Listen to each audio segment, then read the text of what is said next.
name is Dr. Shaine Morris, and I'm a pediatric cardiologist at Texas Children's Hospital in Houston, Texas, and I serve as the medical director of cardiovascular genetics. I'm really excited to be interviewing Dr. Alex Pitcher. Dr. Pitcher is a consultant cardiologist at Oxford University Hospitals, and he is the lead investigator on a recent trial of results that he just presented. This is the Marfan treatment trialist collaboration, and they were investigating the persistent question for many of us that take care of patients with Marfan syndrome on the efficacy of treatment of angiotensin receptor blockers and beta blockers, and possibly the combination in slowing aortic root growth and possibly delaying surgery. I'm really excited to hear the results of your study, Dr. Pitcher. Can you tell us a little bit about the study and what your results showed? Thanks very much for inviting me to speak. It's great to be here. I mean, as you say, we were very motivated to work on this area. I care for patients with Marfan syndrome in my clinic in Oxford. And as you know, the main problem that patients with Marfan syndrome face is progressive enlargement of the aortic root. And if that is not dealt with, it can lead to large aneurysms, which have to be dealt with by surgery, which is obviously a major deal for young patients to undergo, typically in their 20s or 30s. It's very disruptive of their life, sometimes with their studies or family planning and things. And so we would really like to find a treatment that can defer surgery. For many years, there's been uncertainty about the optimal treatment strategy for those patients. Over the last few years, as you and your viewers will know, there have been a number of trials of angiotensin receptor blockers in Marfan syndrome, which has been an exciting phase for the condition.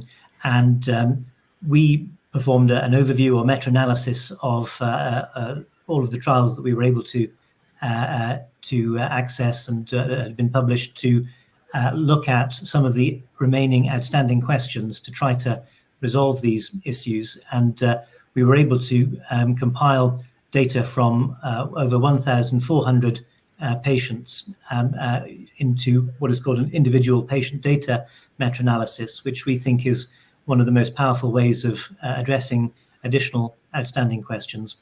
And essentially, we had a number of key findings. First of all, we were able to conclude using direct meta-analytic techniques that angiotensin receptor blockers compared to placebo or control we found compelling evidence to suggest that this treatment is effective in slowing the rate of aortic growth. If you look, for example, at the rate of change of aortic root Z-score, which is a commonly used measure, as you know, of the rate of aortic expansion, that was halved on an annual basis for patients with Marfan syndrome in those who are taking the treatment compared to those who were on control treatment. So we think that's an important finding.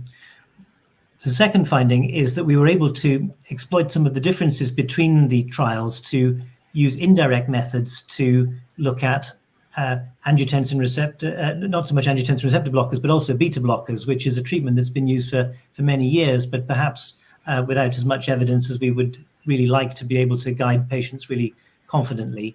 And we were also able to show that we think the beta blockers were able to are effective as well, and we found additional supportive evidence to the evidence that already exists that helps us to, I think, really guide patients in that way as well. And the magnitude of that effect was pretty similar to angiotensin receptor blockers. So I think really what we can say is that we think we've got two effective treatments for patients with Marfan syndrome, which gives patients choice if they want to take just one treatment, but maybe for patients who want to be on the best treatment to slow down aortic root growth, that maybe their best option might be to take both treatments if they can tolerate both. This is, I think confirms what a lot of us who take care of these patients have suspected, but it's really wonderful to have rigorous data behind this. I would say, I think sometimes people think or recommend dual treatment in patients who have larger, more dilated aortas. And when you did your subgroup analysis, did you find that the treatments had different effects depending on the size of the aorta? One of the strengths of doing what's called individual patient data meta-analysis, as you know, is that it's more difficult because one has to compile data from all of the original trial data, and we were very fortunate in having collaborations from many of the trialists who conducted the original trials, who very generously shared data with us, and we conducted the meta-analysis in conjunction with them. That allowed us to look at specific subgroups of patients.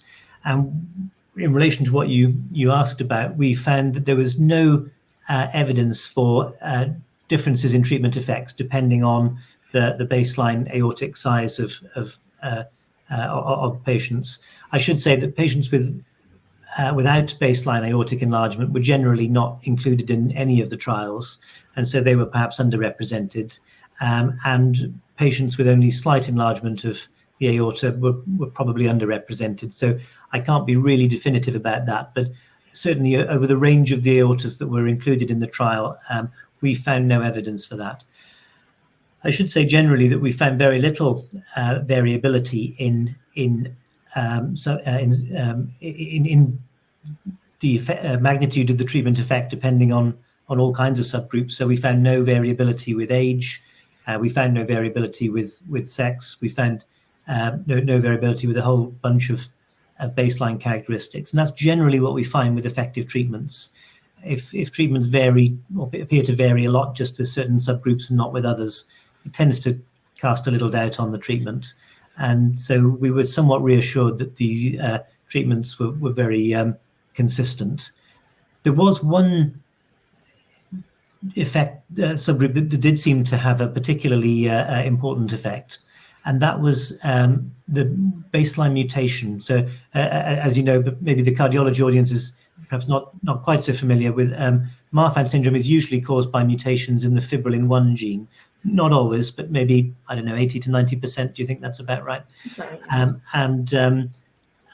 We looked at whether that was important. And when we looked at patients who had FBN1 or fibrillin-1 mutations, we found that the treatment effect was particularly great in those patients.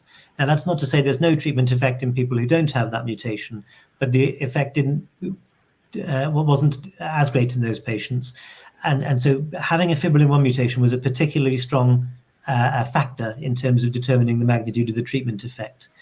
And we think that's important, not so much in terms of deciding who should get the treatments and who shouldn't, but we think it is very reassuring that the treatment effect that we are seeing is real, because that is exactly what you would see if a treatment really worked in people with Marfan syndrome, because to some extent having an FBN1 mutation is a marker of security of diagnosis. And so if you would really expect that the people with FBN1 mutations would have a really big treatment effect, and that's exactly what we saw. So it reassures us that our overall finding in respect of angiotensin receptor blockers is correct. So has this changed your practice as a clinical cardiologist? If you have a young adult or an older person come in who has a reasonable degree of aortic dilation, what approach would you take, and has this altered your therapy? For me as a doctor, it has altered the conversations that I have with people. I want to share this data with patients, and I want to talk to them and explain it to them, and I feel as though I've got a duty to do that.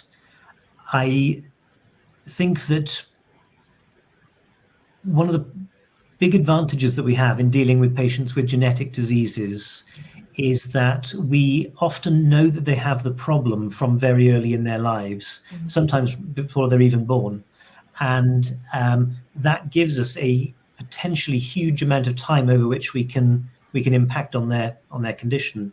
You're a pediatric cardiologist, and so you can I'm an adult cardiologist, and you can start treating them at a very early age. And so if pediatric and adult cardiologists work together, we can potentially impact on their aortas over decades.